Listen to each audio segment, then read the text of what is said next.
There's a version of staying active that sort of sounds easy on paper. What does it actually feel like in those days when you don't want to go and do it? Well, there's always going to be days like this. Whether it's a lovely sunny day or whether it isn't, your body tells you that, but I think perseverance is the thing. I think one has to listen to your body, but don't overdo it. But I think you need to move on. And if my feet ache, but I don't just sit down and cry. I just think, okay, and then I just move on gently. You take time to rest, don't you? Yeah. And regular, Yeah. for you in particular, For me, regular breaks. Particularly because of my age, I can't walk 25, 30 miles a day anymore, So we do a bit more stopping now than I would have done 25 years ago, but that's okay. We're still getting where we're getting. That links to, one of the things you've said before, I know in your travels, you've said you talk a lot about the mean little voice that you sometimes hear, the self-doubt that tells you to stop. How does physical movement get affected by that mean little voice? Oh, imposter syndrome. Gosh, it's a big thing, and I hadn't realised how many people experience it. People, well-known people, high-flying people that you think, are really successful, and they still get that little voice of doubt there. It's a big thing for me, but I find that being out on adventures somehow builds a layer of resilience that helps me kind of close the door to that voice. And what I tell people now is that resilience is almost like a tapestry. And so each skein of thread is your experience on that adventure, and it's a different colour and it's woven into the tapestry background.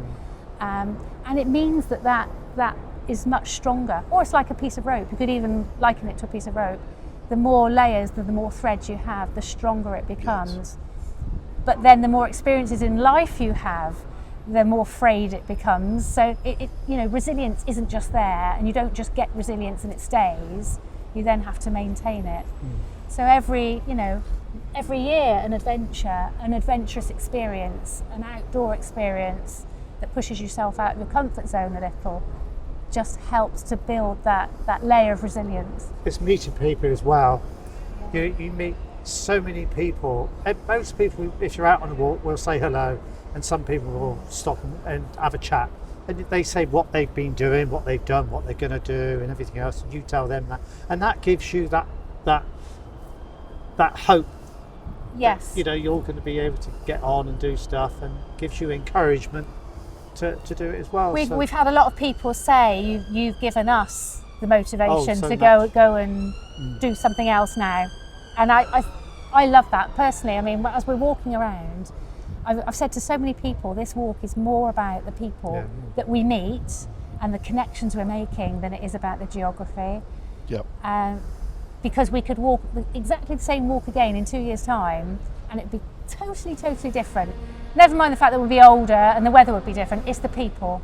The people make it. And if we're inspiring just one person a day, I'm happy. Yeah. I'm happy with that. Great. Yeah.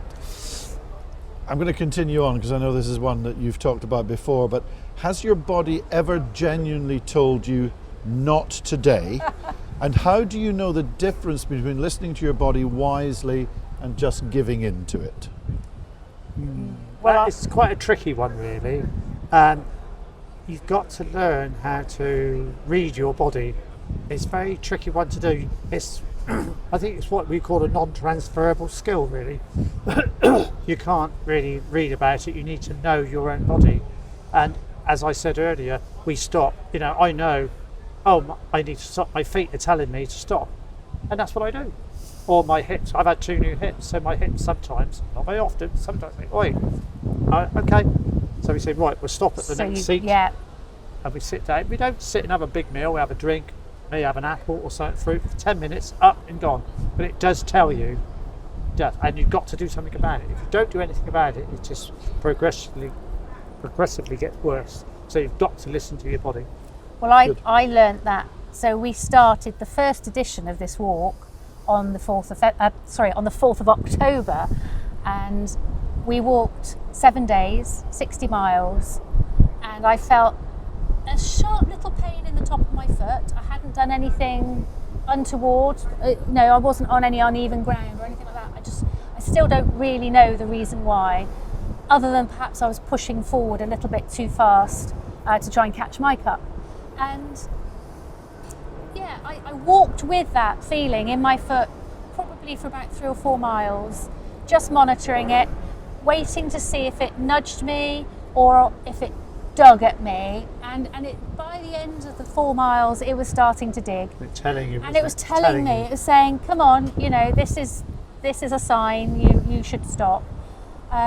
So thankfully we were being hosted by a friend that night in Barton-on-Sea, and he came and collected us from Mudderford Quay as opposed to us walking another 5 miles. And he took me to the hospital the next morning, and they told me I had extensor tendonitis. Fast forward 2 weeks and 4 diagnoses later, and it turned out to be a stress fracture. So yeah, I knew something was wrong because it kept digging at me. Yep. It wasn't just an achy niggle like you would get when you're exercising. When you're exercising and you're doing things that you don't normally do, you get sort of aches, those like lovely dull aches that makes you feel like you've worked your body. And this wasn't a lovely dull ache. This was... You knew it was something different. Yeah. So it's, as Mike said, it's learning to read the signs that your body is telling you. Great. Yeah. Thank you.